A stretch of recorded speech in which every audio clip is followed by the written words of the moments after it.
Oke, mari kita bedah bareng soal ISO 9001. Standar ini bisa jadi kunci buat bisnis Anda loh.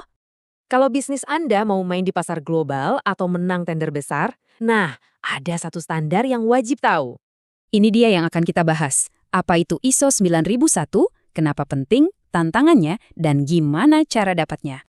Jadi, apa sih sebenarnya ISO 9001 itu? Simpelnya, ini standar mutu internasional, fokusnya ke pelanggan.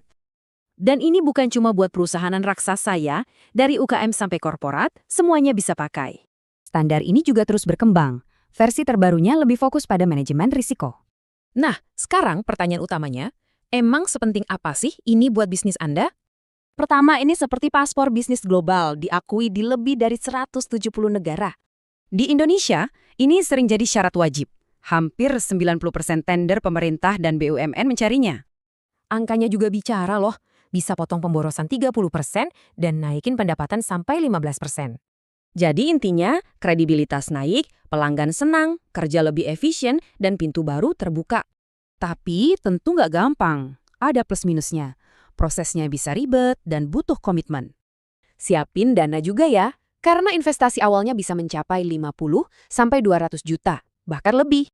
Nah, ini nih salah satu tantangan terbesarnya, urusan dokumen yang bisa menumpuk dan detail banget. Selain itu, butuh ubah budaya kerja, komitmen bos, dan siap-siap ada audit tahunan. Gini deh analoginya, implementasi itu proses bangun rumahnya, sertifikatnya itu cuma IMB-nya aja. Terus, gimana cara dapetinnya? Kurang lebih, ada 5 tahap utama yang harus dilewati ini. Jadi penting buat diingat, sertifikatnya itu cuma alat ya, bukan tongkat sihir. Hasilnya baru terasa kalau ada komitmen nyata dari semua orang di perusahaan untuk terus jadi lebih baik. Jadi, pertanyaannya kembali ke Anda. Buat bisnis Anda, ini investasi strategis atau cuma pajangan di dinding?